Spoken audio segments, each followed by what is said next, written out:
Hi all, Nitin Sethumadhavan here, your faculty for Auditing and Ethics at Triple I Commerce Academy. ഇപ്പോൾ foundation exam എഴുതിയിട്ട് നിങ്ങൾ റിസൾട്ടിന് wait ചെയ്ത് നിൽക്കുന്നു and you are here with me now for the bridge course. Okay, so നമ്മളുടെ promo വീഡിയോയിൽ നിങ്ങൾ ഇതിൻ്റെ idea ഞാൻ തന്നിട്ടുണ്ട്. അതായത് എന്താണ് ബ്രിഡ്ജ് കോഴ്സ് കൊണ്ട് ഉദ്ദേശിക്കുന്നത്. ബ്രിഡ്ജ് കോഴ്സ് എന്ന് വെച്ച് കഴിഞ്ഞാൽ ഒരു ബ്രിഡ്ജ് ചെയ്യുന്ന പരിപാടി തന്നെ, ഇവിടുന്ന് അപ്പുറത്തേക്കുള്ള ആ ഒരു മൂവ്മെൻറ്റ് ഈസാക്കുക, അതാണ് നമ്മളുടെ ഉദ്ദേശം. കാരണം നിങ്ങൾ +2 കഴിഞ്ഞ് ഫൗണ്ടേഷൻ സിലബസ് കംപ്ലീറ്റ് ചെയ്തിട്ട് അതിലിപ്പോൾ നല്ല എക്സ്പേർട്ടായിട്ട് നിൽക്കുന്ന ആൾക്കാരാണ്. But then foundation level of expertise മതിയോ ഇൻ്റർമീഡിയറ്റിലോട്ട് പോകുമ്പോഴത്തേക്കും? അതോ എന്തൊക്കെ കൂടുതൽ എക്സ്പെക്ട് ചെയ്യേണ്ടതായിട്ട് വരും? What is the difference? ആ ഡിഫറൻസസ് മനസ്സിലാക്കാൻ വേണ്ടിയിട്ടാണ് നമ്മളുടെ എന്തുള്ളത് ഈ പറഞ്ഞ ബ്രിഡ്ജ് കോഴ്സ് കണ്ടക്ട് ചെയ്യുന്നത്. So yes, this is basically introduction session പോലെ കരുതിയാൽ മതി. നമ്മുടെ ഫസ്റ്റ് ക്ലാസ്സിലത്തെ ആദ്യത്തെ ഒരു ഹാഫ് ആൻ അവറിൽ നമ്മൾ സംസാരിക്കുന്ന കാര്യങ്ങൾ തന്നെ ആയിരിക്കും ഈ ബ്രിഡ്ജ് കോഴ്സിന് സംസാരിക്കാൻ വേണ്ടി പോകുന്നത്. ആൻഡ് അതിൻ്റെ ഉദ്ദേശം ഇത്രയേ ഉള്ളൂ, ഇന്ത്യയിൽ തന്നെ one of the best faculty പൂളും ഇൻഫ്രയും പ്രൊവൈഡ് ചെയ്യുന്ന ട്രിപ്പിൾ ഐ കോമേഴ്സ് അക്കാഡമിയിലോട്ട് നിങ്ങൾ ജോയിൻ ചെയ്യുമ്പോൾ നിങ്ങൾക്ക് ആ ഒരു ഡിസിഷൻ കുറച്ചും കൂടി ഒന്ന് ഉറപ്പിക്കാൻ വേണ്ടിയിട്ട്, അതായത് നിങ്ങൾക്ക് എന്തൊക്കെയായിരിക്കും ട്രിപ്പിൾ ഐയിൽ നിന്നും കിട്ടാൻ വേണ്ടി പോകുന്നത്, ആരൊക്കെ ആയിരിക്കും ക്ലാസ് എടുക്കാൻ വേണ്ടി പോകുന്നത്, പിന്നെ സബ്ജക്റ്റ് ഇൻ്റർമീഡിയറ്റ് എന്നുള്ള സബ്ജക്റ്റിനെ പറ്റിയിട്ട് കൂടുതൽ മനസ്സിലാക്കാൻ വേണ്ടിയിട്ട് ഇതിനാണ് നമ്മൾ ഈ ബ്രിഡ്ജ് നടത്തുന്നത്.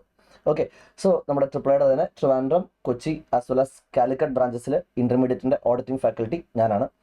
So if you are seeing this video from any part here, നിങ്ങൾ ട്രിവാൻഡ്രത്തോ കാലിക്കട്ടോ കൊച്ചിയിലോ എവിടെ ക്ലാസ് അറ്റൻഡ് ചെയ്താലും ഞാൻ വന്നിട്ട് നിങ്ങൾക്ക് ഈ ഓഡിറ്റിംഗ് എന്നുള്ള സബ്ജക്റ്റ് ഹാൻഡിൽ ചെയ്യുന്നുണ്ടാവും. But before we go to the actual classes, let us have a small discussion here. Let us ഒന്ന് ചെറിയ രീതിയിൽ പരിചയപ്പെടാം. ഒരു വൺ സൈഡഡ് പരിചയപ്പെടൽ ഇപ്പോൾ നടക്കാം, ബാക്കി ഡീറ്റെയിൽ ആയിട്ട് നമുക്ക് ക്ലാസ്സിൽ കാണാം. ബട്ട് ആ ക്ലാസ്സിൽ സ്റ്റാർട്ട് ചെയ്യുന്നതിന് മുമ്പ് let us understand A few things about auditing എന്നുള്ള വിഷയത്തിനെ പറ്റി മനസ്സിലാക്കാം. ബിക്കോസ് ഞാൻ ഹാൻഡിൽ ചെയ്യുന്ന ഈ പേപ്പർ, ഓഡിറ്റിംഗ് എത്തിക്സ് എന്നുള്ള പേപ്പർ, പരിപൂർണ്ണമായിട്ടും ഒരു ഫൗണ്ടേഷൻ കഴിഞ്ഞ് വരുന്ന നിങ്ങളെപ്പോലത്തെ സ്റ്റുഡൻറ്റിനെ സംബന്ധിച്ചിട്ട് ന്യൂ സബ്ജക്റ്റ് തന്നെയാണ്, എൻറ്റയർലി ന്യൂ പേപ്പറാണ്. കാരണം +1 +2 ലെവലിലൊന്നും നമ്മൾ ഈ ഓഡിറ്റ് പേപ്പർ പഠിക്കുന്നില്ല. നിങ്ങൾ അക്കൗണ്ട്സ് പഠിക്കുന്നുണ്ട്, ബിസിനസ് പഠിക്കുന്നുണ്ട്, എക്കണോമിക്സ് പഠിക്കുന്നുണ്ട്, ഫൗണ്ടേഷൻ ലെവലിലും അഗെയിൻ അക്കൗണ്ട്സ് പഠിക്കുന്നുണ്ട്, മാത്സും സ്റ്റാറ്റും ലോയും കമ്പനി ലോ ഒക്കെ പഠിക്കുന്നുണ്ട്. ഇതിൻ്റെ എല്ലാത്തിൻ്റെയും കൂടി ഒരു കൾമിനേഷനാണ്, ഇതിൻ്റെ എല്ലാത്തിൻ്റെയും കൂടി ഒരു അമാൽഗമേഷനാണ്, ഇതിൻ്റെ എല്ലാത്തിൻ്റെയും കൂടി ഒരു സംയോജിപ്പ് സംഭവിക്കുന്ന ഒരു സബ്ജക്റ്റാണ് ഈ ഓഡിറ്റിംഗ് എന്ന് വെച്ച് കഴിഞ്ഞാൽ. ഓക്കെ, അതായത് ഇത്രയേ ഉള്ളൂ സംഭവം. നമ്മുടെ CA ഇൻ്റർമീഡിയറ്റിൽ 2 ഗ്രൂപ്പുകളുണ്ട് എന്ന് എനിക്കറിയാലോ. ജസ്റ്റ് ഒരു ബ്രീഫ് ഐഡിയ തരുവാണ് ഈ കോഴ്സിൻ്റെ സ്ട്രക്ചറിനെ പറ്റിയിട്ടും നമ്മുടെ പേപ്പറിൻ്റെ പൊസിഷനെ പറ്റിയിട്ടും എക്സാം പോയിന്റ് ഓഫ് വ്യൂ ഇതിൻ്റെ മാർക്ക് വെയിറ്റേജും ചാപ്റ്റേഴ്സൊക്കെ ജസ്റ്റ് ഒന്ന് പരിചയപ്പെടുത്തി തരാം. We have this 2 group. CA ഇൻ്റർമീഡിയറ്റിന് 2 group ഉണ്ട്. അതിൽ ഞാൻ ഹാൻഡിൽ ചെയ്യുന്ന ഈ പേപ്പർ വരുന്നത് സെക്കൻഡ് ഗ്രൂപ്പിലാണ്. ഓരോ ഗ്രൂപ്പിലും 3 പേപ്പർ വെച്ചിട്ടുണ്ട്. സെക്കൻഡ് ഗ്രൂപ്പിലത്തെ 3 പേപ്പറുകളിൽ രണ്ടാമത്തെ പേപ്പർ, അതായത് മൊത്തം സിലബസ് എടുത്തു കഴിഞ്ഞാൽ ഫസ്റ്റ് ഗ്രൂപ്പിലത്തെ 3 പേപ്പർ കഴിഞ്ഞ് സെക്കൻഡ് ഗ്രൂപ്പിലത്തെ 4ാമത്തെ പേപ്പറായിട്ടുള്ള, സെക്കൻഡ് ഗ്രൂപ്പിലത്തെ ഫസ്റ്റ് സബ്ജക്റ്റ് മൊത്തം കോഴ്സിലത്തെ 4ാമത്തെ പേപ്പറായിട്ടുള്ള കോസ്റ്റിംഗ് കഴിഞ്ഞ് 5ാമത് വരുന്ന നമ്മുടെ പേപ്പർ നമ്പർ 5 ആണ് audit and ethics. Auditing and ethics എന്നുള്ള ഈ subject, the full name of the subject is auditing and ethics. അതാണ് ഈ സബ്ജക്റ്റിൻ്റെ പേര്. ഓക്കെ, 100 മാർക്കിന് വരുന്ന തിയറി പേപ്പറാണ്. Auditing is A 100 mark 100% pure theory paper and കുറച്ച് അഡ്വാൻസ്ഡ് ആയിട്ടുള്ള തിയറിയാണ്.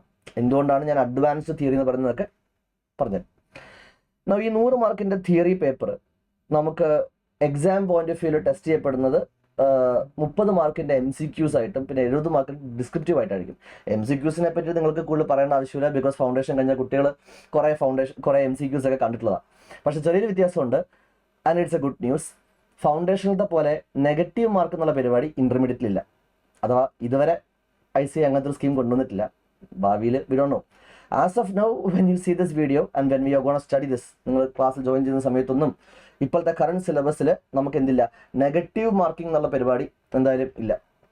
സോ ഈ 100 മാർക്കിൻ്റെ ഡിസ്ട്രിബ്യൂഷൻ വരുന്നത്, എക്സാമിൻ്റെ ഡിസ്ട്രിബ്യൂഷൻ വരുന്നത്, it is 30 marks MCQ. And MCQ എന്ന് പറയുമ്പോൾ MCQs general straight forward direct MCQസും പിന്നെ കുറച്ച് കേസ് സ്റ്റഡി ബേസ്ഡ് ക്വസ്റ്റ്യൻസും കൊണ്ടിട്ട് കേസ് സ്റ്റഡിയും കൂടി വരാൻ ചാൻസ് ഉണ്ട്. ഓരോ സിനാരിയോസ് ബേസ്ഡ് ആയിട്ടുള്ള ക്വസ്റ്റ്യൻസ് MCQs. സോ അങ്ങനെ 30 മാർക്കിൻ്റെ MCQ കേസ് സ്റ്റഡീസും പിന്നെ ഒരു റിമൈനിങ് 70 മാർക്സിന് we have the descriptive part. ഇങ്ങനെയാണ് എക്സാമിനേഷൻ പോയിന്റ് ഓഫ് വ്യൂവിൽ ഈ പേപ്പർ നിങ്ങൾക്ക് പ്രസൻറ്റ് ആവുന്നത്. ഇൻഫാക്ട് നമ്മുടെ ഓഡിറ്റിംഗ് മാത്രമല്ല, ഇൻ്റർമീഡിയറ്റിലത്തെ എല്ലാ സബ്ജക്റ്റും 30-70 സ്പ്ലിറ്റ് ആണ്. അതിപ്പോൾ തിയറി പേപ്പർ ആയിക്കോട്ടെ അല്ലെങ്കിൽ പ്രോബ്ലം പേപ്പർ ആയിക്കോട്ടെ, എല്ലാത്തിലും തന്നെ 30 മാർക്കിൻ്റെ MCQ കേസ് സ്റ്റഡി MCQസും പിന്നെ 70 മാർക്കിൻ്റെ ഡിസ്ക്രിപ്റ്റീവും, that is sure in every paper. നമുക്ക് ഓഡിറ്റിംഗ് എന്നുള്ള പേപ്പറിൽ ഈ 100 മാർക്ക് എക്സാമിന് അറ്റൻഡ് ചെയ്യാൻ വേണ്ടിയിട്ട് 2 മോഡ്യൂൾസ് ആണ് ICA തരുന്നത്. ഓക്കെ, ICAയുടെ സ്റ്റഡി മെറ്റീരിയൽ നിങ്ങൾക്ക് ദ ഡ്രിൽ രജിസ്റ്റർ ചെയ്യുന്ന സമയത്ത് നമുക്ക് വീട്ടിലോട്ട് അയച്ചു തരുന്നുണ്ടാവും. ആൻഡ് ഓഡിറ്റിങ്ങിന് നമുക്ക് 2 മോഡ്യൂൾസ് ഉണ്ട്. 2 മോഡ്യൂൾസിലായിട്ട് 11 ചാപ്റ്റേഴ്സ് ആണ് പഠിക്കാനുള്ളത്. ഓക്കെ, ഇൻസൈഡ് യുവർ മോഡ്യൂൾ 1, ആദ്യത്തെ മോഡ്യൂളിൻ്റെ അകത്ത് വി ഹാവ് 5 ചാപ്റ്റേഴ്സ്, 5 ചാപ്റ്റേഴ്സ് പഠിക്കാനുണ്ട്. And inside the second module remaining 6 chapters പഠിക്കാനുണ്ട്. ഇങ്ങനെ 5 മാറും 11 ചാപ്റ്റേഴ്സ് ആണ് ഈ സിലബസിലത്തെ 100 മാർക്കായിട്ട് മാറുന്നത്. ഓക്കെ ആണോ? ഇതാണ് ഈ പേപ്പറിൻ്റെ ഒരു ഓവർവ്യൂ. CA സിലബസിലത്തെ 5ാമത്തെ പേപ്പറാണ് ഓഡിറ്റിംഗ് എത്തിക്സ്. ഇതിൻ്റെ അകത്ത് വന്നിട്ട് നമുക്ക് 100 മാർക്കിൻ്റെ ഈ തിയറി സബ്ജക്റ്റ് ആണ്. ഇതിൽ 30 MCQ, 70 mark descriptive coming from 11 chapters. This is the overview of the skeletal structure of this subject.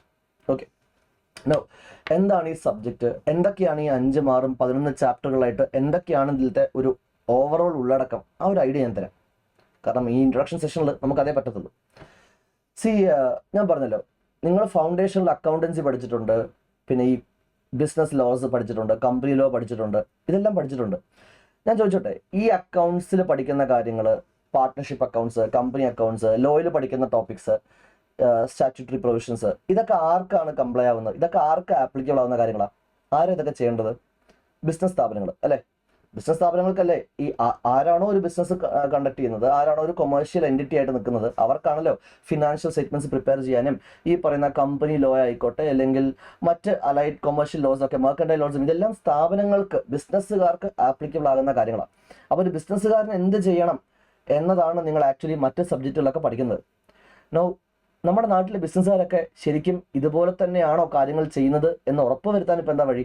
കാരണം എല്ലാവരും നിങ്ങളെ പോലെ ഫൗണ്ടേഷൻ പഠിച്ചിട്ട് കുട്ടികളായിരിക്കും. നിങ്ങളിപ്പോൾ ഫൗണ്ടേഷൻ ഒക്കെ പഠിച്ച് അക്കൗണ്ട്സും ലോയും ഒക്കെ പഠിച്ച് നിങ്ങൾ എക്സ്പേർട്സ് ആയിട്ട് നിൽക്കുമായിരിക്കും. പക്ഷേ ലോകത്ത് നമ്മുടെ നാട്ടിൽ ചുറ്റും കാണുന്ന എല്ലാ കച്ചവടക്കാരും, എല്ലാ ബിസിനസ്സുകാരും, എല്ലാ പാർട്ട്ണർഷിപ്പും, എല്ലാ കമ്പനികളും, കമ്പനീസ് ആക്റ്റും, ഈ പറയുന്ന ഫിനാൻഷ്യൽ സ്റ്റേറ്റ്മെന്റ്സിന്റെ പ്രിപ്പറേഷനൊക്കെ പഠിച്ച് റെക്ടിഫിക്കേഷൻ ഓഫ് എറേഴ്സും ബാങ്ക് റിക്കൺസിലേഷൻ സ്റ്റേറ്റ്മെന്റും അങ്ങനത്തെ നിങ്ങളുടെ ഫൗണ്ടേഷണൽ ടോപ്പിക്സിലെ ഇതെല്ലാം അറിഞ്ഞിട്ട് തന്നെയാണോ ഈ നമ്മുടെ നാട്ടിലെ ആൾക്കാർ ആക്ച്വലി അവരുടെ ഫിനാൻഷ്യൽ സ്റ്റേറ്റ്മെന്റ്സും ബുക്സ് ഓഫ് അക്കൗണ്ട്സ് എല്ലാം പ്രിപ്പയർ ചെയ്യുന്നത്? അത് ചെക്ക് ചെയ്യാനായിട്ട് സംബഡി മസ്റ്റ് കം, റൈറ്റ്? അങ്ങനെ ചെക്ക് ചെയ്യുന്ന ഒരു ആക്ടിവിറ്റി ആരാണോ ചെയ്യുന്നത് അതാണ് നമ്മുടെ ഓഡിറ്റർ എന്ന് പറയുന്ന വ്യക്തി. So audit is A profession actually. And you know what, this is actually one of the most A core paper in the entire CA syllabus. നിങ്ങളുടെ ഇന്റർമീഡിയറ്റ് ആയിക്കോട്ടെ, ഫൈനൽ ആയിക്കോട്ടെ, ഒരു CA സ്റ്റുഡൻറ്റിനെ സംബന്ധിച്ചിട്ട് ഏറ്റവും കോർ പേപ്പേഴ്സ് നമുക്ക് 2 എണ്ണമാണ്. ഒന്ന് നിസ്സംശയം പറയാം accountancy, because ultimately you are becoming a chartered accountant, right? So accounting is a core paper. അത് കഴിഞ്ഞിട്ട് പിന്നെ നമ്മുടെ കോർ പേപ്പറിൻ്റെ ലിസ്റ്റിൽ വരുന്ന സാധനം ഈ ഓഡിറ്റിംഗ് ആണ്. Think about it. നിങ്ങൾ CA പാസ്സായതിനു ശേഷം when you clear chartered accountancy, you have 2 choices. നിങ്ങൾക്ക് പ്രാക്ടീസിന് പോകാം, അല്ലെങ്കിൽ നിങ്ങൾക്ക് എംപ്ലോയ്മെന്റിന് പോകാം. നിങ്ങൾ പ്രാക്ടീസിന് പോയി കഴിഞ്ഞാൽ ഒരു ക്ലയന്റ് ഓഫീസിലോട്ട് ചെല്ലുമ്പോൾ നിങ്ങൾ അറിയപ്പെടാൻ പോകുന്നത് പോലും, അവിടുത്തെ ക്ലയന്റ് ഓഫീസിലെ സ്റ്റാഫുകൾ പറയാൻ പോകുന്നത് പോലും ഓഡിറ്റർ സാർ വന്നു അല്ലെങ്കിൽ ഓഡിറ്റർ മാഡം വന്നു എന്നാണ്. So the entire professional life which is ahead of you is going to be defined by in the name of this subject actually. Audit എന്നുള്ള പേപ്പർ ഇതൊരു കോർ പേപ്പറാണ്. കാരണം ഇതിൻ്റെ ഉദ്ദേശം ഇത്രയേ ഉള്ളൂ. ഓഡിറ്റിൽ നമ്മൾ ചെയ്യുന്ന കാര്യം ഇത്രയേ ഉള്ളൂ. ഈ അക്കൗണ്ട്സിലും ലോയിലൊക്കെ നിങ്ങൾ പഠിക്കുന്ന കാര്യങ്ങൾ ഒരു സ്ഥാപനം ചെയ്യേണ്ടതാണ്. They have to prepare the financial statements, they have to comply all these statutory provisions, whatever you study in other subjects. നിങ്ങൾ ഇൻകം ടാക്സ് പഠിക്കും, നിങ്ങൾ GST പഠിക്കും, all these tax laws, these mercantile laws, company law, accounting. Now അക്കൗണ്ട്സിൽ തന്നെ നിങ്ങൾ ഇന്റർമീഡിയറ്റിലോട്ട് എത്തുമ്പോഴത്തേക്കും it becomes advanced accounting. ഇന്റർമീഡിയറ്റിലെ അക്കൗണ്ടിങ് പേപ്പർ, ഫസ്റ്റ് പേപ്പർ അതാണ്. It is advanced accounting. Advanced അക്കൗണ്ട്സിൽ you have to study this accounting standards. അതായത് എങ്ങനെയാണ് ഫിനാൻഷ്യൽ സ്റ്റേറ്റ്മെന്റ്സ് പ്രിപ്പയർ ചെയ്യേണ്ടത് എന്നൊക്കെ പഠിപ്പിക്കാനായിട്ട് കുറേ സ്റ്റാൻഡേർഡ്സ് ഉണ്ട്. അങ്ങനെ എല്ലാ അക്കൗണ്ടിങ് സ്റ്റാൻഡേർഡ്സും കമ്പനി ലോ എല്ലാം പ്രകാരമാണ് ഒരു സാധാരണ രീതിയിൽ ഒരു സ്ഥാപനം FS പ്രിപ്പയർ ചെയ്യേണ്ടത്. Now somebody must come to check ഇതൊക്കെ പ്രോപ്പറായിട്ട് സംഭവിക്കുന്നുണ്ടോ, ഇതെല്ലാം ഓക്കെ ആണോ, അക്കൗണ്ട്സിലും ലോയിലും പഠിച്ച കാര്യങ്ങളുടെ ആപ്ലിക്കേഷൻ അതുപ്രകാരമാണോ ഇവർ ഈ ക്ലയൻറ്റ് ചെയ്തേക്കുന്നത് എന്ന് ചെക്ക് ചെയ്യുക. എങ്ങനെ ചെക്ക് ചെയ്യും, എപ്പോൾ ചെക്ക് ചെയ്യും, എവിടെ ചെക്ക് ചെയ്യും, ഏത് രീതിയിൽ ചെക്ക് ചെയ്യണം, അങ്ങനത്തെ വിഷയങ്ങളാണ് നമ്മുടെ ഓഡിറ്റിങ്ങിൽ പഠിക്കാനുള്ളത്. So auditing is actually N examination process. ഒരു എക്സാമിനേഷൻ പ്രോസസ്സാണ്. നമുക്കൊരു കാര്യം ചെയ്യാം, ഈ ഒരു സെഷനിൽ ഓഡിറ്റിങ്ങിന്റെ ഡെഫിനിഷൻ ഞാൻ പഠിപ്പിച്ചു തരാം. I will teach you what is the definition of audit. അതായത് ഈ examination, so called examination process ആകുന്ന ഓഡിറ്റിനെ പറ്റിയിട്ട് എന്താണ് നമ്മുടെ ICAI ഡിഫൈൻ ചെയ്യുന്നത്, what is the definition given by ICAI. So like I said, audit എന്ന് വെച്ചാൽ എന്താണ്, it is an examination process, അല്ലെ, ഒരു പരിശോധനയാണ്. എന്തിനാണ് നമ്മൾ പരിശോധിക്കുന്നത്? കാരണം പലതരം പരിശോധനയുണ്ട്. ഒരു പോലീസുകാരൻ എക്സാമിനേഷൻ ചെയ്യുന്നുണ്ട്, ഒരു ഡോക്ടർ എക്സാമിനേഷൻ ചെയ്യുന്നുണ്ട്, പലതരം എക്സാമിനേഷൻസ് ഉണ്ട്. What does an audit? ഒരു ചാർട്ടേഡ് അക്കൗണ്ടന്റ് ആകുന്ന, ഓഡിറ്റർ ആകുന്ന പ്രൊഫഷണൽ വന്നിട്ട് എന്ത് എക്സാമിനേഷനാണ് ചെയ്യുന്നത്? എന്തിനാണ് നമ്മൾ എക്സാമിൻ ചെയ്യുക? ഈ കണക്കുകൾ, അല്ലെ, ഈ പുസ്തകങ്ങൾ, ക്ലയന്റ് പ്രിപ്പയർ ചെയ്യുന്ന ഫിനാൻഷ്യൽ സ്റ്റേറ്റ്മെന്റ്സ്, ഫിനാൻഷ്യൽ ഇൻഫോർമേഷൻസിനെയാണ് നമ്മൾ എന്ത് ചെയ്യുന്നത്? നമ്മൾ പരിശോധിക്കുന്നത്. ആരുടെ ഫിനാൻഷ്യൽ ഇൻഫർമേഷൻ ആണ്? ഈ കൊമേഴ്ഷ്യൽ സ്ഥാപനം എന്ന് പറയുമ്പോൾ അത് ഏത് രീതിയിലും കോൺസ്റ്റിറ്റ്യൂട്ടഡ് ആകാം, അല്ലെ, കമ്പനി ആയിരിക്കാം, പാർട്ട്ണർഷിപ്പ് ആയിരിക്കാം, HUF ആയിരിക്കാം, സൊസൈറ്റി ആയിരിക്കാം, ട്രസ്റ്റ് ആയിരിക്കാം. So let us say audit is a പരിശോധന, examination of the financials of ഏത് സ്ഥാപനവുമാകാം, of any entity, whether profit oriented or not, irrespective of size and legal form. Audit is the examination of the financial information of any entity. ഏത് എൻറ്റിറ്റിയും ആയിക്കോട്ടെ, അത് പ്രോഫിറ്റിന് വേണ്ടി നിൽക്കുന്ന entity ആയിക്കോട്ടെ, പ്രോഫിറ്റിന് വേണ്ടി അല്ലാതെ നിലനിൽക്കുന്ന എൻറ്റിറ്റി ആയിക്കോട്ടെ. സാറേ, പ്രോഫിറ്റിന് വേണ്ടി അല്ലാതെ ആരാ നിലനിൽക്കുന്നത്? നമ്മുടെ ഈ ട്രസ്റ്റുകൾ, societies, charitable institutions, orphanage, old age homes എന്നൊക്കെ കേട്ടിട്ടില്ലേ? അപ്പോൾ ഇവരൊക്കെ നമ്മുടെ നാട്ടിൽ കാണുന്ന എല്ലാ കൊമേഴ്ഷ്യൽ സ്ഥാപനങ്ങളും, എല്ലാ ബിസിനസ് എൻറ്റിറ്റീസും പ്രോഫിറ്റിന് വേണ്ടി നിൽക്കുന്നവരാകണം എന്നില്ല. ഇതുപോലെ ചാരിറ്റബിൾ റിലീജിയസ് പർപ്പസുകൾക്ക് വേണ്ടിയിട്ട് നിൽക്കുന്ന ആൾക്കാരുണ്ട്. ആൻഡ് ഇൻട്രസ്റ്റിംഗ്ലി, ഈ റിലീജിയസ് ചാരിറ്റബിൾ ഗ്രൂപ്പ്സിൻ്റെ കയ്യിലാണ് ഏറ്റവും കൂടുതൽ ഫണ്ട് വന്ന് മറിയാറുള്ളത്, ഡൊണേഷൻസിൻ്റെ രൂപത്തിൽ. സോ ആ കണക്കുകളൊക്കെ ആരെങ്കിലും ചെക്ക് ചെയ്യണ്ടേ? ഇപ്പോൾ ഒരു റിലീജിയസ് സ്ഥാപനമാണ്, അല്ലെങ്കിൽ പൊളിറ്റിക്കൽ ഓർഗനൈസേഷൻ ആണ്, അല്ലെങ്കിൽ ചാരിറ്റബിൾ ഓർഗനൈസേഷൻ ആണ്, അവർ പ്രോഫിറ്റിന് വേണ്ടിയിട്ടല്ല നിലനിൽക്കുന്നത് എന്ന് പറഞ്ഞാലും അവർക്ക് ഒരുപാട് നിയമങ്ങൾ ആപ്ലിക്കബിൾ ആണ്. ഫോർ എക്സാമ്പിൾ, ഇൻകം ടാക്സ് ആക്ടിൽ അവർക്ക് ഈ പറയുന്ന ടാക്സ് ഇളവുകൾ കിട്ടാനായിട്ട് ഒരുപാട് കണ്ടീഷൻസ് ഉണ്ട്. പിന്നെ public trust act, charitable societies registration act, അങ്ങനെ ഒരുപാട് നിയമങ്ങൾ. നമ്മുടെ നാട്ടിലാണോ നിയമങ്ങൾക്ക് കുറവുള്ളത്, അല്ലേ? അപ്പോൾ ഈ നിയമങ്ങളെല്ലാം കൃത്യമായിട്ട് കംപ്ലൈൻറ്റ് ആകുന്നുണ്ടോ, പ്രോപ്പർ ആയിട്ടുള്ള അക്കൗണ്ടിങ് ഇൻഫർമേഷൻസിന്റെ പ്രസന്റേഷൻ സംഭവിക്കുന്നുണ്ടോ, ഇതെല്ലാം somebody has to come and check. That is what we are doing here. So auditing is a examination, പരിശോധന ഓഫ് എന്താണ് ഈ ഫിനാൻഷ്യൽ ഇൻഫർമേഷൻസ്, ഓഫ് ആരുടെ ഫിനാൻഷ്യൽ ഇൻഫർമേഷൻ? ആരുടെയും ഫിനാൻഷ്യൽ ഇൻഫർമേഷൻസ് ആകാം, be it a profit making entity or not, and irrespective of size and legal form. അതായത് ചെറിയ സ്ഥാപനം, വലിയ സ്ഥാപനം വ്യത്യാസമൊന്നുമില്ല. എല്ലാ കൊമേഴ്ഷ്യൽ സ്ഥാപനത്തിനും, ഏത് കൊമേഴ്ഷ്യൽ സ്ഥാപനത്തിനും എന്തുണ്ടായേക്കാം? ഓഡിറ്റ് ഉണ്ടായേക്കാം. Okay, so what is auditing എന്നൊരു ടോപ്പിക്കാണ് നമ്മൾ പഠിക്കുന്നത്. വാട്ട് ഈസ് ഓഡിറ്റിംഗിൽ, ഓക്കെ, നമുക്ക് സ്ക്രീനിൻ്റെ ഒരു ചെറിയ ഭാഗം നമുക്ക് കാണാനില്ല, അല്ലേ? വാട്ട് ഈസ് ഓഡിറ്റിംഗ് എന്നാണ് കേട്ടോ ഈ ലെഫ്റ്റ് സൈഡിൽ എഴുതിയേക്കുന്നത്, കണ്ടോ? What is auditing. Okay, so yes, auditing is an examination of the financial information of ആരുടെയും എനി എൻറ്റിറ്റി. അത് പ്രോഫിറ്റ് ഓറിയന്റഡ് ആകാം, and irrespective of size and legal form, whether profit oriented or not, irrespective of size and legal form. What do you mean by legal form?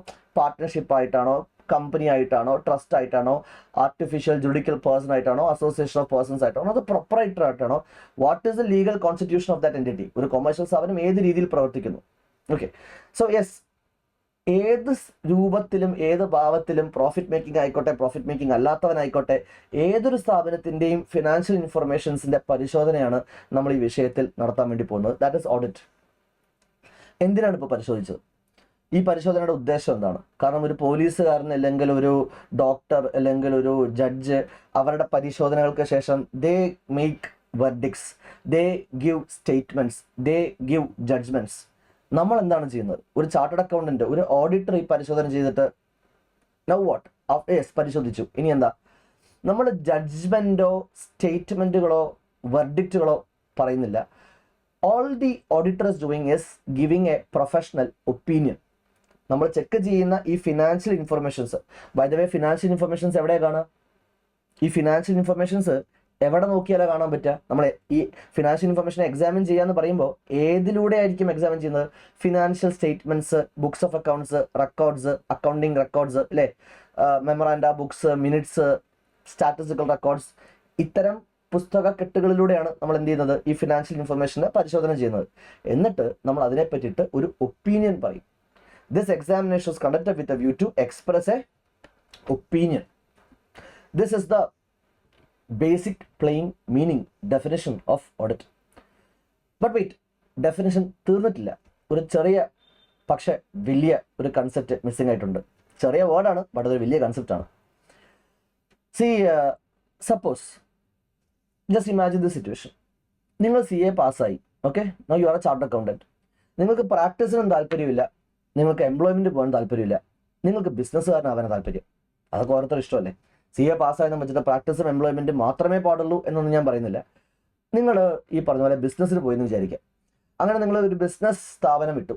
Let say നിങ്ങളൊരു hotel business start ചെയ്തു, നിങ്ങളൊരു textiles, ഒരു boutique fashion store open ചെയ്തു, അല്ലെങ്കിൽ നിങ്ങളൊരു jewellery setup ചെയ്തു. നിങ്ങൾക്ക് അങ്ങനത്തെ ബിസിനസ് ആക്ടിവിറ്റീസിലാണ് താല്പര്യം എന്ന് വിചാരിക്കാം. നിങ്ങളുടെ സ്ഥാപനം അത് ഏത് തന്നെയാണെങ്കിലും നിങ്ങൾക്ക് ഉണ്ടാവുമല്ലോ കുറെ ഫിനാൻഷ്യൽ കണക്കുകൾ, purchase, sales, salary, assets, liabilities, അങ്ങനെയുള്ള കുറെ. ഇപ്പം നിങ്ങൾ ഇനിയിപ്പോൾ ഒരു കമ്പനി ആയിട്ടാണ് രജിസ്റ്റർ ചെയ്യുന്നതെങ്കിൽ ഷെയർ ക്യാപിറ്റൽ, റിസർവ്സ്, അങ്ങനെ depending upon your legal constitution you will be having financial കണക്കുകൾ. This financial statements, books of accounts, ഇതെല്ലാം നിങ്ങൾക്കും ഉണ്ടാവും നിങ്ങൾ കച്ചവടമാണ് ചെയ്യുന്നെങ്കിൽ. അത് നിങ്ങൾക്ക് അറിയാം, നിങ്ങൾ ചാർട്ടേഡ് അക്കൗണ്ടാണ്, നിങ്ങൾ ഓഡിറ്റിംഗ് ഒക്കെ പഠിച്ചിട്ടുണ്ട്. സോ നിങ്ങൾക്കറിയാം ഇതെല്ലാം ചെക്ക് ചെയ്യപ്പെടണം എന്നുള്ള കാര്യം. കാരണം ഇതെല്ലാം ഓക്കെ ആണോ എന്നൊരു അഭിപ്രായം പറയേണ്ടതുണ്ടല്ലോ. Somebody must come and give an opinion. നിങ്ങൾ വിചാരിച്ചു ഒരു കാര്യം ചെയ്യാം, ഞാൻ എന്തായാലും CA പാസ്സായിട്ടുള്ള ആളാണല്ലോ, അപ്പോൾ എൻ്റെ കണക്കുകൾ നോക്കാനായിട്ട് എനിക്ക് വേറെ ഒരുത്തിൻ്റെ ആവശ്യമില്ല എന്ന് പറഞ്ഞിട്ട് നിങ്ങൾ തന്നെ അങ്ങ് പരിശോധിച്ചു. നിങ്ങൾ തന്നെ എക്സാമിൻ ചെയ്യുക. എന്തിനാണ് നിങ്ങൾ എക്സാമിൻ ചെയ്തത്? ഫിനാൻഷ്യൽ ഇൻഫർമേഷനെ. നിങ്ങളും ഒരു കൊമേഴ്ഷ്യൽ സ്ഥാപനം നടത്തുമല്ലേ, സോ വൈ നോട്ട് നിങ്ങളുടെ സ്ഥാപനത്തിൻ്റെ ഫിനാൻഷ്യൽ ഇൻഫർമേഷൻ നിങ്ങൾ തന്നെ എക്സാമിൻ ചെയ്തു. ബിക്കോസ് എക്സാമിൻ ചെയ്യാനും ഓഡിറ്റ് ചെയ്യാനും നിങ്ങൾക്കറിയാം, നിങ്ങൾ CA കാരനാണ്. എന്നിട്ട് നിങ്ങൾ അതിൻ്റെ മേളൊരു ഒപ്പീനിയനും പറഞ്ഞു, നല്ല ഒന്നാം തരം ഫിനാൻഷ്യൽ ഇൻഫർമേഷൻ, കൊള്ളാം, എല്ലാം കുഴപ്പമില്ല, സൂപ്പറാണ്, നന്നായിട്ടുണ്ട്, ഗൻ എന്നൊക്കെ പറഞ്ഞിട്ട് നിങ്ങൾ ഒരു ഒപ്പീനിയൻ പറഞ്ഞു എന്ന് വിചാരിക്കുക. Is that auditing? ഇതിപ്പോൾ ഓഡിറ്റിംഗ് ആയിക്കഴിഞ്ഞോ? അല്ലെങ്കിൽ ഇത് ഓഡിറ്റിൽ പെടുത്താമോ ഇത്തരം കാര്യങ്ങളെ? കാരണം ഇവിടെയും നിങ്ങളിപ്പോൾ ഒരു പരിശോധന ചെയ്തു, നിങ്ങൾ പരിശോധിച്ചിട്ടുള്ളത് ഫിനാൻഷ്യൽ ഇൻഫർമേഷൻസിനെയാണ്. ഒരു സ്ഥാപനത്തിന്റെ ഫിനാൻഷ്യൽ ഇൻഫർമേഷൻ തന്നെയാണ് നിങ്ങൾ ചെക്ക് ചെയ്തേക്കുന്നത്, അത് നിങ്ങളുടെ സ്ഥാപനം ആയിരുന്നു എന്ന് മാത്രം. ആൻഡ് നിങ്ങളും ഇവിടുത്തെ ഒരു ഒപ്പീനിയൻ പറഞ്ഞു. Is there any problem with that? There is A problem with that. ഇത് ഓഡിറ്റ് അല്ല, കാരണം ഇതൊട്ടും പ്രൊഫഷണൽ അല്ല. ഒന്ന് ആലോചിച്ച് നോക്കുക, നിങ്ങളിപ്പോൾ ഫൗണ്ടേഷൻ എക്സാം എഴുതി കഴിഞ്ഞ് നിൽക്കുകയാണ്. നിങ്ങളുടെ ഫൗണ്ടേഷൻ ആൻസർ പേപ്പർ നിങ്ങൾ തന്നെയാണ് ചെക്ക് ചെയ്യുന്നത് എങ്കിൽ ഈ വീഡിയോ കാണുന്ന ആൾക്കാരിൽ നിന്ന് തന്നെ ഓൾ കേരള 1, ഓൾ കേരള 2, എന്തിനാ all Kerala, all India 1, all India 2, all India 3 rank holders വരും. റിസൾട്ട് ഇപ്പം നിങ്ങൾ ഈ വീഡിയോ കാണുന്ന സമയത്ത് റിസൾട്ട് വന്നിട്ടുണ്ടാവില്ല. അങ്ങനെയാണെങ്കിൽ ഒന്ന് ആലോചിച്ച് നോക്കുക, നിങ്ങളിപ്പോൾ അനൗൺസ്മെന്റ് കേൾക്കുന്നു, ഈ ക്ലാസ് എല്ലാം കഴിഞ്ഞ് പോകുമ്പോഴത്തേക്കും നിങ്ങൾക്ക് ഒരു SMS നോട്ടിഫിക്കേഷൻ വരുന്നു, ICയുടെ നോട്ടിഫിക്കേഷൻ വരുന്നു, result likely to be announced tomorrow എന്ന് പറഞ്ഞിട്ട്. ആ SMS വായിക്കുന്ന നിമിഷം ഒരു ഉൾക്കിടലം തോന്നും. Likely to be announced tomorrow, നാളെ എത്ര സമയം എന്ന് പറഞ്ഞിട്ടില്ല. നാളെ ആയിക്കഴിഞ്ഞാൽ പിന്നെ രാവിലെ ഒരു 7 മണി 8 മണി തൊട്ടിട്ട് ഓരോ നോട്ടിഫിക്കേഷൻ വാട്സാപ്പിലോ SMS വരുന്ന സമയത്തൊക്കെ ഹൃദയം ഒരു നിമിഷം ഒന്ന് നിൽക്കും. കാരണം ഇത് റിസൾട്ട് അനൗൺസ് ആയി എന്ന നോട്ടിഫിക്കേഷൻ ആണോ, നിങ്ങളുടെ ഫ്രണ്ട്സ് ആരെങ്കിലും റിസൾട്ട് വന്നു എന്ന് വിളിച്ച് പറയുകയാണോ? ആ ഒരു ഫീൽ ഒന്ന് ആലോചിച്ച് നോക്കുക. എന്തിനാ ഇപ്പോൾ ആ ഒരു ടെൻഷൻ വരുന്നത്? എന്തിനാ ഇപ്പോൾ നിങ്ങൾ ചിരിക്കുന്നത്?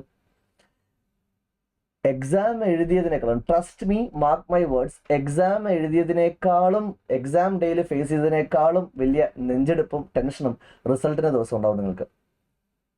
റിസൾട്ട് ഇങ്ങനെ നിങ്ങൾ അവൈറ്റ് ചെയ്ത് നിൽക്കുന്നു, ഏത് നിമിഷവും വരാം. ലൈക്ലി ടു ബി അനൗൺസ് ഞാൻ പറഞ്ഞിട്ടുള്ളൂ. രാവിലെ 8 മണിയായി, 9 മണിയായി, 10 മണിയായി, 12 മണിയായി, ഉച്ച കഴിഞ്ഞ് വൈകുന്നേരമായി, റിസൾട്ട് വരുന്നില്ല എന്ന് വിചാരിക്കുക. നിങ്ങൾ അന്നത്തെ ദിവസം നിങ്ങൾക്ക് ഭക്ഷണം കഴിക്കുന്നത് പോലും ദേഹത്ത് പിടിക്കുന്നുണ്ടാവില്ല, ടെൻഷൻ കാരണം. ഒരു തവണ ഇത് സംഭവിച്ചിട്ടുള്ള കാര്യമാണ്, ഞാൻ വെറുതെ പറയല്ല. I think it was in the Jan 25 attempt, Jan 2025, കഴിഞ്ഞ വർഷം ജനുവരി അറ്റംപ്റ്റ് ആണെന്നാണ് എൻ്റെ ഓർമ്മ. റിസൾട്ട് വന്നപ്പോൾ, ഫൗണ്ടേഷൻ റിസൾട്ട് വന്നപ്പോൾ രാത്രി 10 മണി എന്തോ ആയി. ആ അറ്റംപ്റ്റ് പിള്ളേർ രാവിലെ തൊട്ട് വൈകുന്നേരം വരെ റിസൾട്ട് കാത്തിരിക്കാൻ തുടങ്ങിയിട്ട് എന്തായിരുന്നു അവരുടെ അവസ്ഥ എന്ന് ആലോചിച്ച് നോക്കുക. നിങ്ങൾ അങ്ങനെ റിസൾട്ടിന് വേണ്ടി കാത്തിരിക്കുന്ന സമയത്ത് പെട്ടെന്ന് ഒരു ഫ്രണ്ട് ഫോം വിളിക്കുന്നു, എടാ റിസൾട്ട് വന്നു, ഞാൻ നോക്കി, ഞാൻ പാസ്സായി, നീ നോക്കിയോ, അങ്ങനെയൊക്കെ ചോദിക്കുന്നു. അപ്പോൾ വീണ്ടും ടിങ് ടെൻഷൻ കയറും. നിങ്ങൾ മറ്റേ ICA.exam.nic എന്നുള്ള ആ പേജിലോട്ട് പോകുന്നു, നിങ്ങളുടെ SRO നമ്പർ, റോൾ നമ്പർ, പിന്നെ കടിച്ചു കൊടുക്കുന്നു, ആ പേജ് കിടന്ന് ലോഡ് ആവുന്നു. You have to go through this process to actually feel the fire. It's a beautiful memorable thing. അതൊന്ന് എക്സ്പീരിയൻസ് ചെയ്യേണ്ട കാര്യം തന്നെയാണ് ലൈഫിൽ. നൗ ചോദിച്ചോട്ടെ, എന്തിനാണ് ഇത്രയും ബിൽഡപ്പ്, എന്തിനാണ് ഈ ഒരു ഫീലിംഗ് തന്നത്? എന്തുകൊണ്ടാണ് result likely to be announce എന്നുള്ള ഒരു SMS കാണുന്ന സമയം തൊട്ട്, ആ നോട്ടിഫിക്കേഷൻ വരുന്ന സമയം തൊട്ടിട്ട് നെഞ്ചിടിപ്പ് വന്നത് എന്തുകൊണ്ടാണ്? ബിക്കോസ് നിങ്ങൾ എഴുതിയതിൻ്റെ റിസൾട്ട് നിങ്ങളെ അറിയാത്ത ഏതോ ഒരു തേർഡ് പേഴ്സൺ ആണ് പറയാൻ വേണ്ടി പോകുന്നത്. നിങ്ങളുടെ പേപ്പർ ആരാ ചെക്ക് ചെയ്തത് നിങ്ങൾക്കറിയോ? നിങ്ങൾ അറിയുന്ന ആരെങ്കിലും ആണോ നിങ്ങളുടെ പേപ്പർ ചെക്ക് ചെയ്തിട്ടുള്ളത്? ഒരിക്കലും അല്ല. നിങ്ങളുടെ പേപ്പർ ആരാ ചെക്ക് ചെയ്യുന്നത് എന്ന് നിങ്ങൾക്കും അറിയത്തില്ല, ആരുടെ പേപ്പറാണ് ചെക്ക് ചെയ്യുന്നത് എന്ന് പേപ്പർ വാല്യൂ ചെയ്യുന്ന ആൾക്കും അറിയത്തില്ല. അങ്ങനെ പരിപൂർണമായിട്ടും ഡിസ്ക്രീറ്റ് ആയിട്ട് യാതൊരു തരത്തിലുള്ള ഇൻഫ്ലുവൻസിനും വഴങ്ങാതെയുള്ള ഒരു റിസൾട്ട് ആയതുകൊണ്ടല്ലേ ആ റിസൾട്ടിന് ഇത്രയും വാല്യൂ വരുന്നതും നമ്മൾ ഇത്രയും ടെൻഷൻ അടിക്കുന്നത്. സപ്പോസ് നിങ്ങളുടെ റിസൾട്ട് നിങ്ങൾ തന്നെയാണ്, നിങ്ങളുടെ പേപ്പർ നിങ്ങൾ തന്നെയാണ് ചെക്ക് ചെയ്തിട്ടുള്ളത്, നിങ്ങളുടെ റിസൾട്ട് നിങ്ങൾ തന്നെയാണ് പറയുന്നതെങ്കിൽ ഞാൻ ഈ പറഞ്ഞ ബിൽഡപ്പിന് വല്ല ആവശ്യമുണ്ടോ? റിസൾട്ട് എപ്പോൾ വന്നാലും എന്ത് നിങ്ങൾ തന്നെയല്ലേ ചെക്ക് ചെയ്തേക്കുന്നത്. But it's not like that. അപ്പോൾ അതേപോലെ തന്നെ നമ്മളുടെ ഈ എക്സാമ്പിളോട്ടും തിരിച്ചു പോവാം. എൻ്റെ എക്സാമ്പിൾ എന്തായിരുന്നു? നിങ്ങൾ CA പാസ്സായിട്ട് ബിസിനസ്സിന് പോയി, നിങ്ങൾ ടെക്സ്റ്റൈൽസ് ഇട്ടു, അല്ലെങ്കിൽ നിങ്ങൾ ബുട്ടീക്ക് ഇട്ടു, അല്ലെങ്കിൽ നിങ്ങൾ ജ്വല്ലറി ഇട്ടു, അല്ലെങ്കിൽ ഹോട്ടൽ ഇട്ടു. നിങ്ങൾക്ക് കൊണ്ട് കുറേ ഫിനാൻഷ്യൽ കണക്കുകൾ, financial statements, books of accounts. എന്നാൽ അതിനെ ചെക്ക് ചെയ്യണം. നിങ്ങൾ എത്ര വലിയ ചാർട്ടേഡ് അക്കൗണ്ടന്റ് ആയിരുന്നാലും ശരി, നിങ്ങൾ CA ഇന്ററിനും ഫൗണ്ടേഷനും ഫൈനലിനും ഒക്കെ ഫസ്റ്റ് റാങ്ക് മേടിച്ചിട്ടുള്ള കുട്ടിയാണെങ്കിലും ശരി, നിങ്ങളുടെ സ്ഥാപനത്തിന്റെ ഫിനാൻഷ്യൽ ഇൻഫർമേഷൻസിനെ നിങ്ങൾ തന്നെ പരിശോധിച്ചിട്ട് നിങ്ങൾ തന്നെ കൊള്ളാം എന്ന് പറയുന്നതിൽ യാതൊരു വാല്യൂമില്ല. ഈ പറയുന്ന ഓഡിറ്റ് എന്ന എക്സാമിനേഷന്റെ വാല്യൂ വരുന്നത് എപ്പോഴാണ്? നമ്മളെ അറിയാത്ത, നമുക്കറിയാത്ത ഒരു തേർഡ് പേഴ്സൺ വന്നിട്ട് ഈ പരിശോധന ചെയ്ത് ഒപ്പീനിയൻ പറയുമ്പോഴാണ്. സോ നമ്മളെ അറിയാത്ത, നമുക്കറിയാത്ത എന്ന ആ ഒരു വ്യക്തിയെ കൊണ്ടുവരാൻ, അല്ലെങ്കിൽ ആ ഒരു കൺസെപ്റ്റ് കൊണ്ടുവരാനായിട്ട് ICA has brought this word called as independent. Now what you see on the screen here, it is the complete definition of audit. What is auditing? ICAയുടെ ഡെഫിനിഷൻ പ്രകാരം ഓഡിറ്റ് ഇസ് ദ ഇൻഡിപെൻഡന്റ് ആയിട്ടുള്ള examination. Independent ആയിട്ടുള്ള examination പറയുമ്പോൾ ഞാൻ ഈ പറഞ്ഞ നമ്മളെ അറിയാത്ത, നമുക്കറിയാത്ത ആ ഒരു ഡിസ്ക്രീറ്റ് സംഭവം വന്നു, അവിടെ പ്രൊഫഷണൽസും വന്നു. ഒരു തരത്തിലുള്ള ഇൻഫ്ലുവൻസിനോ കൺട്രോളിനോ വിധേയമല്ലാതെ ഒരു ആള് നിഷ്പക്ഷമായി, ഒബ്ജക്റ്റീവായി, സത്യസന്ധതയോടെ കൂടിയിട്ട് എന്താണ് ഈ എക്സാമിനേഷൻ ചെയ്യാൻ വേണ്ടി പോവാണ്, ഒപ്പീനിയൻ പറയാൻ വേണ്ടി പോവാണ്. ഇങ്ങനെ ഒരു എക്സാമിനേഷൻ നടത്തി ഒപ്പീനിയൻ പറയാൻ വേണ്ടി നിൽക്കുന്നത്, ഈ പ്രോസസ്സിനെയാണ് നമ്മൾ എന്ത് വിളിക്കുക? ഓഡിറ്റ് എന്ന് പറഞ്ഞ് വിളിക്കുക. നൗ ഇൻഡിപെൻഡൻസ് എങ്ങനെയാണ് മെയിൻറ്റെയിൻ ചെയ്യേണ്ടത്? പലതരത്തിലുള്ള ഇൻഡിപെൻഡൻസ് ഉണ്ട്. ഇൻഡിപെൻഡൻസ് ഓഫ് മൈൻഡ് ഉണ്ട്, ഇൻഡിപെൻഡൻസ് ഇൻ അപ്പിയറൻസ് ഉണ്ട്. എങ്ങനെയാണ് ഇൻഡിപെൻഡൻസ് മെയിൻറ്റെയിൻ ചെയ്യേണ്ടത്? പിന്നെ ഈ എക്സാമിനേഷൻ എങ്ങനെയാണ് ചെയ്യേണ്ടത്? ഏത് രീതിയിലാണ് എക്സാമിനേഷൻ ചെയ്യേണ്ടത്? കാരണം ഫിനാൻഷ്യൽ ഇൻഫർമേഷൻസ് മാത്രം നോക്കിയാൽ പോരാ, നോൺ ഫിനാൻഷ്യൽ ഇൻഫർമേഷൻസ് നോക്കേണ്ടി വരും. ഡെഫിനേഷനിൽ നമ്മൾ പറഞ്ഞു auditing is an examination of financial information. Financial ഇൻഫർമേഷൻസിനെ പറ്റിയിട്ടാണ് നമ്മൾ എക്സാമിനേഷൻ ചെയ്യുന്നത് പ്രൈമറിലി. ഫിനാൻഷ്യൽ ഇൻഫർമേഷൻസിനെ പറ്റിയിട്ടാണ് ഒപ്പീനിയനും പറയുന്നത്. പക്ഷേ ഈ ഫിനാൻഷ്യൽ ഇൻഫർമേഷൻസിനെ പറ്റിയിട്ടുള്ള ഒപ്പീനിയൻ പറയുന്നതിന് വേണ്ടിയിട്ട് നോൺ ഫിനാൻഷ്യൽ പാരാമീറ്റേഴ്സ് എല്ലാം ചെക്ക് ചെയ്യേണ്ടതായിട്ട് വരും.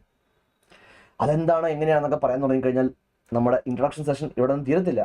ബട്ട് മനസ്സിലാക്കുക, ഇൻഡിപെൻഡൻസ് പലതരമുണ്ട്. ഇൻഡിപെൻഡൻസ് ഓഫ് മൈൻഡും അപ്പിയറൻസും ഉണ്ട് എന്ന് ഞാൻ സൂചിപ്പിച്ചല്ലോ.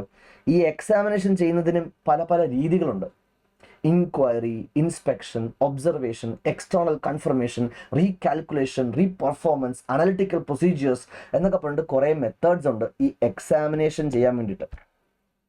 ആൻഡ് ഫിനാൻഷ്യൽ ഇൻഫോർമേഷൻസിനെ ആണ് ഈ പറയുന്ന രീതിയിൽ നമ്മൾ എക്സാമിൻ ചെയ്യുന്നത്. ആൻഡ് ലാസ്റ്റ് എന്താ കൊടുക്കുന്നത്? എന്തിനാണ് നമ്മളിപ്പോൾ ഈ എക്സാമിനേഷൻ ചെയ്ത ഒപ്പീനിയൻ തന്നെ പലതരമുണ്ട്. മോഡിഫൈഡ് ആയിട്ടുള്ള ഒപ്പീനിയൻ, മോഡിഫൈഡ് അല്ലാത്തൊരു ഒപ്പീനിയൻ. മോഡിഫൈഡ് ആയിട്ടുള്ള ഒപ്പീനിയൻ തന്നെ again 2-3 type: qualified, adverse, disclaimer. ഈ ഒപ്പീനിയൻ പലതരമുണ്ട്. ഈ ഒപ്പീനിയൻ എക്സ്പ്രസ് ചെയ്യുന്നതിന് പല പല രീതിയുണ്ട്. പല പല രീതിയല്ല, മെയിൻ രീതി it is in the form of a written report. ഈ when such an examination is conducted with the view to express an opinion എന്ന് പറയുമ്പോൾ നമ്മൾ ഇങ്ങനെ ഫോൺ വിളിച്ചിട്ട് ആടെ സൂപ്പർ എന്ന് പറയുകയല്ല ചെയ്യുക. അങ്ങനത്തെ എക്സ്പ്രഷൻ അല്ല സംഭവിക്കുക. വാട്സാപ്പിൽ കൊള്ളാം, കുത്ത് അങ്ങനെയുമല്ല എക്സ്പ്രസ് ചെയ്യുക. വെൽ പ്രോപ്പർ ഡോക്യുമെന്റ് ആയിട്ടുള്ള, റിട്ടൺ ആയിട്ടുള്ള റിപ്പോർട്ടിന്റെ രൂപത്തിലാണ് ഈ ഒപ്പീനിയൻ കൊടുക്കുക. ഈ റിപ്പോർട്ടിനും ഒരു ഫോർമാറ്റ് ഉണ്ട്. വലിയ ആനക്കാര്യമൊന്നുമില്ല, ഇതൊക്കെ സിമ്പിൾ തന്നെയാണ്. അതായത് നമ്മൾ പണ്ട് സ്കൂളിൽ നിങ്ങൾ ലെറ്റർ റൈറ്റിംഗ് പഠിച്ചിട്ടില്ലേ? Formal letter, informal letter. Formal letter എങ്ങനെ എഴുതുക, ഒരു ഫോർമാറ്റൊക്കെ നിങ്ങളുടെ ടീച്ചർമാർ പഠിപ്പിച്ചിട്ടില്ലേ, ഇംഗ്ലീഷ് ടീച്ചർമാരൊക്കെ? അതേപോലെ ഇവിടെ ഈ ഒപ്പീനിയൻ പറയുന്നതിനും റിപ്പോർട്ട് ടൈപ്പ് ചെയ്യുന്നതിനും ഓരോ രീതികളുണ്ട്. എക്സാമിനേഷൻ ചെയ്യുന്നതിന് പല പല രീതിയുണ്ട്. ഇൻഡിപെൻഡൻസിന് പല പല കൺസെപ്റ്റ് ഉണ്ട്. ഇതൊക്കെയാണ് നമ്മൾ വരും ചാപ്റ്റർ, ആ 11 ചാപ്റ്ററിൽ പഠിക്കാൻ പോകുന്നത്. ഇതൊക്കെയാണ്. അതാ പറഞ്ഞേ, ഓഡിറ്റൻസ് ബേസിക്കലി ഈ സബ്ജക്റ്റ് എന്ന് വെച്ചാൽ എന്താണ്? ഒരു എക്സാമിനേഷൻ പ്രോസസ്സാണ്. ആ എക്സാമിനേഷൻ എപ്പോൾ ചെയ്യണം, എങ്ങനെ ചെയ്യണം, എവിടെ ചെയ്യണം, എന്ത് ചെയ്യണം, അതൊക്കെയാണ് നമ്മൾ എന്ത് ചെയ്യുന്നത് ഈ പറയുന്ന 11 ചാപ്റ്റേഴ്സിലായിട്ട് പഠിക്കാൻ വേണ്ടി പോകുന്നത്. ആൻഡ് ഈ ഡെഫിനേഷനിൽ ഒരു കാര്യം കൂടി ഞാൻ പറയാം. Auditing is an independent examination of the financial information of any entity എന്ന് പറഞ്ഞല്ലോ. നമുക്ക് പലതരം എൻറ്റിറ്റീസിനെ പറ്റിയിട്ട് ഈ സിലബസിൽ പഠിക്കാറുണ്ട്. നിങ്ങളുടെ ക്ലയൻ്റ് ഒരു സിനിമ തിയേറ്റർ ആണെങ്കിൽ, നിങ്ങളുടെ ക്ലയൻ്റ് ഒരു ഹോട്ടൽ ആണെങ്കിൽ, നിങ്ങളുടെ ക്ലയൻ്റ് ഒരു തിയേറ്റർ ആണെങ്കിൽ, സിനിമ പറഞ്ഞല്ലോ, സ്കൂളാണെങ്കിൽ, കോളേജ് ആണെങ്കിൽ, NGO ആണെങ്കിൽ, ക്ലബ് ആണെങ്കിൽ, നിന്റെ ക്ലയൻറ്റ് ഒരു ബാങ്ക് ആണെങ്കിൽ, ഒരു കോപ്പറേറ്റീവ് സൊസൈറ്റി ആണെങ്കിൽ, ഒരു മൾട്ടി സ്റ്റേറ്റ് കോപ്പറേറ്റീവ് സൊസൈറ്റി ആണെങ്കിൽ, ഒരു ചാരിറ്റബിൾ ട്രസ്റ്റ് ആണെങ്കിൽ, ഇപ്പോൾ ഇത്തരം സിറ്റുവേഷൻസിലൊക്കെ എങ്ങനെയാണ് ഈ എക്സാമിനേഷൻ ചെയ്യുക എന്നൊക്കെ നമ്മുടെ ഈ 11 ചാപ്റ്റേഴ്സായിട്ട് പഠിക്കാറുണ്ട്. പിന്നെ ഈ ഓഡിറ്റിംഗ് ചെയ്യുന്നതിന് വേണ്ടിയിട്ട്, ഈ എക്സാമിനേഷൻ നടത്തുന്നതിന് വേണ്ടിയിട്ട് അക്കൗണ്ടൻസിയിൽ നമുക്ക് അക്കൗണ്ടിങ് സ്റ്റാൻഡേർഡ്സ് ഉള്ളതുപോലെ തന്നെ ഓഡിറ്റിങ്ങിൽ we have what is called as the standards of auditing. Accounting standards നേരെ തിരിച്ച് AS എന്നുള്ളത് തിരിച്ചിട്ടു SA, ബട്ട് ഇവിടെ ഉദ്ദേശിക്കുന്ന SA എന്നാണ് സ്റ്റാൻഡേർഡ്സ് ഓഫ് ഓഡിറ്റിംഗ്. ആൻഡ് നമുക്കൊരു 29ഓളം ഓഡിറ്റിംഗ് സ്റ്റാൻഡേർഡ്സ് പഠിക്കാൻ വേണ്ടിയിട്ടുണ്ട്. And to make things interesting, ഈ സ്റ്റാൻഡേർഡ്സ് ഒന്നും 1, 2, 3 അങ്ങനെയല്ല പോവുക. ജസ്റ്റ് ഫോർ എ ഹൊറർ 200 എന്ന് വേണ്ട സ്റ്റാർട്ട് ചെയ്യുക. 200, അത് കഴിഞ്ഞാൽ 210, അത് കഴിഞ്ഞാൽ 220, അത് കഴിഞ്ഞാൽ 230. അപ്പോൾ നിങ്ങൾ വിചാരിക്കും ഓക്കെ ടെക്നിക്ക് പിടികിട്ടി 10 വെച്ച് ആഡ് ചെയ്താൽ മതി എന്ന്. അല്ല, നമ്മുടെ സിലബസിൽ 230 കഴിഞ്ഞാൽ ആക്ച്വലി ഒരു 240 ഉണ്ട്, ബട്ട് സിലബസിൽ നമുക്ക് 230 കഴിഞ്ഞാൽ പിന്നെ 260 ആണ് പഠിക്കാനുള്ളത്. അത് കഴിഞ്ഞാൽ 265 ആണ് പഠിക്കാനുള്ളത്. അത് കഴിഞ്ഞാൽ 299 ആണ് പഠിക്കാനുള്ളത്. അത് കഴിഞ്ഞിട്ട് ഇപ്പോൾ 200ൻ്റെ സീരീസിൽ ഈ 7 ഉള്ളൂ. പിന്നെ 300, 315, 320, 330. 400 സീരീസിൽ ഒരു 450 മാത്രമേ ഉള്ളൂ. 500 സീരീസിലാണ് ഏറ്റവും കൂടുതലുള്ളത്. 10 essay ഉണ്ട്. 500, 501, 505, 510, 520, 530, 550, 560, 570 ആൻഡ് 580. 600 സീരീസിലോട്ട് വരുമ്പോഴത്തേക്കും നമുക്ക് ആകെപ്പാടെ essay 600ഉം 610ഉം മാത്രമേ പഠിക്കാവുള്ളൂ. ഓൾദോ ഒരു 620 ഒരു essayയും കൂടി ഉണ്ട് ആക്ച്വലി. അത് CA ഫൈനലിലേ പഠിക്കാവുള്ളൂ, ഇവിടെ പഠിക്കില്ല. And coming to the last session, മറ്റേ സീരീസ് ഓഫ് essay 700 സീരീസിൽ 700, 701, 705, 706, 710 ഇങ്ങനെ ഇത് ഫുൾ എണ്ണി പോയി കഴിഞ്ഞാൽ 29 എണ്ണം കാണും. ഇത്രയും essays ആണ് നമുക്ക് പഠിക്കാനുള്ളത്. ഇവിടെ ഒരു 7 എണ്ണം, ഇവിടെ ഒരു 4 എണ്ണം, ഇവിടെ 1. അപ്പോൾ എത്ര ആയിക്കഴിഞ്ഞു? പിന്നെ 10 ആയിക്കഴിഞ്ഞു, ഇവിടെ 2 ആയിക്കഴിഞ്ഞു, ഇവിടെ 5 ആയിക്കഴിഞ്ഞു. സോ 7 + 4, 11 + 1, 12 + 10, 22 + 2, 24 + 5, 29 സ്റ്റാൻഡേർഡ്സ് പഠിക്കാൻ വേണ്ടിയിട്ടുണ്ട്. ഇതിനൊക്കെ ചുമ്മാ essay 200, essay 210, essay 220 അങ്ങനെ വെറുതെ പറഞ്ഞാൽ പോരാട്ടോ. ഇതിനൊക്കെ നല്ല രസകരമായിട്ടുള്ള സുന്ദരമായിട്ടുള്ള കുറേ പേരുകളും കൂടി ഉണ്ട്. ഫോർ എക്സാമ്പിൾ essay 200 എന്ന് പറയുമ്പോൾ overall objectives of the independent auditor and the conduct of audit in accordance with standards of auditing. പേടിക്കണ്ട, ശീലമായിക്കോളും. 210 എന്ന് പറയുമ്പോഴത്തേക്കും agreeing to the terms of audit engagement. 220 quality control on audit of financial statements. 230 audit documentation. 260 communicating with TCWG. അങ്ങനെ ഉണ്ട്. ഈ 29 എണ്ണത്തിനും നല്ല നല്ല പേരുകളും ഉണ്ട്, സെന്റൻസ് പോലെ നിൽക്കുന്ന പേരുകളുണ്ട്. നൗ ആ പേരുകൾ ഇപ്പം ഇങ്ങനെ ഞാനിവിടെ മന്ത്രം പോലെ പറഞ്ഞുകൊണ്ട് പ്രത്യേകിച്ച് കാര്യമൊന്നുമില്ല. ഈ 29 എണ്ണത്തിൻ്റെയും കൂടി കമ്പൈൻഡ് ഉദ്ദേശം ഇത്രയേ ഉള്ളൂ. ഞാൻ നേരത്തെ പറഞ്ഞല്ലോ ഈ എക്സാമിനേഷൻ നടത്താനുണ്ടെന്ന്. ആ എക്സാമിനേഷൻ എങ്ങനെ ചെയ്യണം എന്നൊക്കെ നിങ്ങൾക്ക് ഡീറ്റെയിൽ ആയിട്ട് മനസ്സിലാവുന്നത് ഈ 29 സ്റ്റാൻഡേർഡ്സിലൂടെയാണ്. പിന്നെ ബാങ്ക് ഓഡിറ്റ് ചെയ്യുന്ന സമയത്ത് എന്തെല്ലാം ശ്രദ്ധിക്കണം, കോപ്പറേറ്റീവ് സൊസൈറ്റിനെ ഓഡിറ്റ് ചെയ്യുമ്പോൾ എന്തെല്ലാം ശ്രദ്ധിക്കണം, മൾട്ടി സ്റ്റേറ്റ് സൊസൈറ്റിനെ ഓഡിറ്റ് ചെയ്യുമ്പോൾ എന്തൊക്കെ ശ്രദ്ധിക്കണം, അങ്ങനത്തെ കാര്യങ്ങളും നമുക്ക് പഠിക്കാൻ വേണ്ടിയിട്ടുണ്ട്. ഈ 11 ചാപ്റ്ററിൽ ആക്ച്വലി നമുക്ക് പഠിക്കാനുള്ള 11 ചാപ്റ്ററിൽ 7 out of 11 chapters, okay 5 + 6 11 chapters ഉള്ളതിൽ 7ഓളം ചാപ്റ്റേഴ്സിൽ ഓഡിറ്റിംഗ് സ്റ്റാൻഡേർഡ്സ് ആണ് വരുന്നത്. പിന്നെ ഒരു ചാപ്റ്ററിൽ ബാങ്ക് ഓഡിറ്റ് വരുന്നുണ്ട്. പിന്നെ മറ്റേ theatre, hotel, hospital, school, government department അങ്ങനത്തെ സ്ഥാപനങ്ങളെ പറ്റിയിട്ടൊരു ഓഡിറ്റ് ഉണ്ട്. പിന്നെ പ്രാക്ടിക്കൽ ആയിട്ടുള്ള ഒരു FSനകത്തുള്ള ഓരോ ഐറ്റവും എങ്ങനെ ചെക്ക് ചെയ്യും, പർച്ചേസ് എങ്ങനെ ചെക്ക് ചെയ്യും, സെയിൽസ് എങ്ങനെ ചെക്ക് ചെയ്യും, അസറ്റ് എങ്ങനെ ചെക്ക് ചെയ്യും, ലയബിലിറ്റി എങ്ങനെ ചെക്ക് ചെയ്യും, അങ്ങനത്തെ ഒരു ചാപ്റ്റർ ഉണ്ട്. പിന്നെ ഇന്റേണൽ കൺട്രോൾ എന്നുള്ള ഒരു മാനേജ്മെന്റ് കൺസെപ്റ്റ് ഉണ്ട്. അതിനെ സംബന്ധിക്കുന്ന കുറച്ച് കാര്യങ്ങളുണ്ട്. ഇങ്ങനെയൊക്കെയുള്ള ഒരു ടോപ്പിക്. സ്കോറിംഗ് ആണോ? തീർച്ചയായിട്ടും സ്കോറിംഗ് ആണ്. കുട്ടികൾക്ക് നിറയെ 70+, 80+ ഒക്കെ വാങ്ങിച്ചിട്ടുള്ള നിറയെ റിസൾട്ട്സ് നമുക്ക് ട്രിപ്പിളിലൂടെ ഉണ്ടാക്കാൻ പറ്റിയിട്ടുണ്ട്. ഈ 5 + 6 ചാപ്റ്റേഴ്സിന്റെ 2 മോഡ്യൂൾസിനെയും കൂടി സംയോജിച്ചുകൊണ്ട് എക്സാം പോയിന്റ് ഓഫ് വ്യൂവിൽ വളരെ ക്രിസ്പ് ആയിട്ടുള്ള ഒരു നോട്ട് ഫാക്കൽറ്റി മെറ്റീരിയൽ നമ്മൾ ക്ലാസ്സിൽ പ്രൊവൈഡ് ചെയ്യുന്നുണ്ടാവും.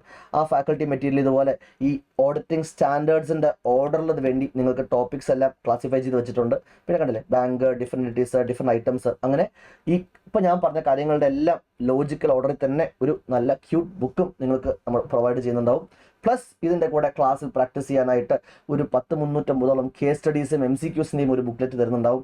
പ്ലസ് നമ്മുടെ ട്രിപ്പിൾ അക്കാഡമിക് ടീം നിങ്ങൾക്ക് ഒരു വർക്ക് ബുക്ക് തരുന്നുണ്ടാവും, which is basically a compilation of several attempts, RTP, MTP questions എല്ലാം.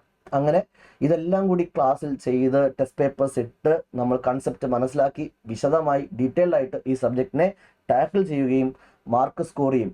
വെറുതെ പാസ്സാവുമല്ല, എക്സംഷൻ കിട്ടാൻ വേണ്ടി തന്നെ പ്രിപ്പയർഡ് ആയിട്ട് എക്സാം എഴുതി അടിച്ചുപൊളിയായിട്ട് ഇൻ്റർമീഡിയറ്റും പാസ്സാവും എന്നതാണ് നമ്മുടെ ക്ലാസ്സിൻ്റെ മെയിനായിട്ടുള്ള ഹൈലൈറ്റ്.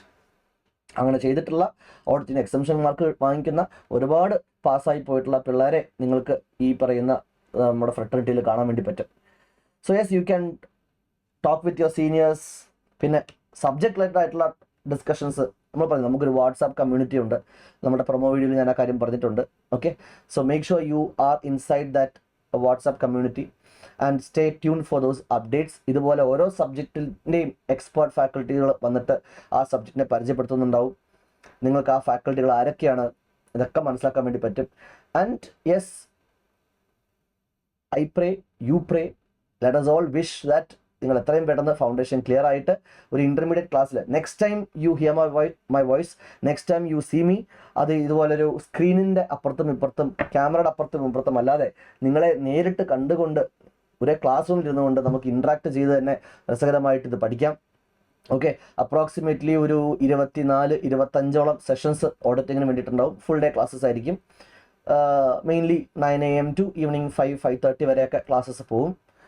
അങ്ങനെയൊക്കെയാണ് നമ്മളുടെ പഠന പദ്ധതി വരുന്നത്. ആൻഡ് ഈ 25 ക്ലാസ്സസും ഒറ്റ സ്ട്രെച്ചിലായിരിക്കത്തില്ല, ഒരു 2-3 സെഷൻസ് ആയിട്ടായിരിക്കും. ഒരു സെഷൻ വന്നിട്ട് ഒരു സെഷൻ വിൽ ബി അപ്രോക്സിമേറ്റ്ലി ഒരു 8-9 ഡേയ്സ്. അങ്ങനെ ഒരു 8 ദിവസം അങ്ങനെ 3 ആയിട്ടൊക്കെ സ്പ്ലിറ്റ് ആയിരിക്കും. ചെറിയ ചെറിയ നമ്പർ വേരിയേഷൻസ് വരും. അങ്ങനെ ആയിരിക്കും നമ്മുടെ സിലബസ് കംപ്ലീറ്റ് ചെയ്യുന്നത്. ഒരു 8 ദിവസം ഓഡിറ്റിംഗ് ആണെങ്കിൽ പിന്നെ അടുത്ത കുറേ ദിവസം ചിലപ്പോൾ GST ആയിരിക്കാം, അല്ലെങ്കിൽ ലോ ആയിരിക്കാം. അതങ്ങനെ മാറി മാറി വരും. അതിപ്പോൾ നിങ്ങൾ ഏത് ബ്രാഞ്ചിലാണ് പഠിക്കുന്നതെങ്കിൽ. എന്തായാലും ഒരു കാര്യം ഉറപ്പാണ്, ഏത് ബ്രാഞ്ചിലാണെങ്കിലും നിങ്ങൾക്ക് എൻ്റെ ക്ലാസ്സസ് അവൈലബിൾ ആയിരിക്കും. പിന്നെ നമുക്ക് ഈ പറയുന്ന ഹൈബ്രിഡ് ആയിട്ടുള്ള ക്ലാസ് അറ്റൻഡ് ചെയ്യാനായിട്ടുള്ള ഓപ്ഷൻസ് ഉണ്ട്. നിങ്ങൾക്ക് ഓഫ്ലൈനായിട്ട് വരാൻ ബുദ്ധിമുട്ടുള്ളവരാണ്, അങ്ങനെയുള്ള ആൾക്കാർക്ക് ഓൺലൈനായിട്ടും ക്ലാസ് അറ്റൻഡ് ചെയ്യാനായിട്ടുള്ള ഓപ്ഷൻസ് ഉണ്ട്. ഓക്കെ, അത്തരം എല്ലാ ഡീറ്റെയിൽസും നമ്മുടെ വാട്സാപ്പ് കമ്മ്യൂണിറ്റിയിൽ നിങ്ങൾക്കുണ്ടെങ്കിൽ പ്രൊവൈഡ് ചെയ്യുന്നുണ്ടാവും. So make sure that you secure the admission. എല്ലാവരും പെട്ടെന്ന് തന്നെ ഫൗണ്ടേഷൻ ക്ലിയർ ചെയ്തിട്ട് നമുക്ക് CA ഇൻ്റർമീഡിയറ്റിൻ്റെ ക്ലാസ്സസിൽ കണ്ടുമുട്ടാൻ ഉടനെ അവസരം വരട്ടെ എന്ന് പറഞ്ഞുകൊണ്ട് let us wind up this session. That is it for this video. Bye bye. Thank you.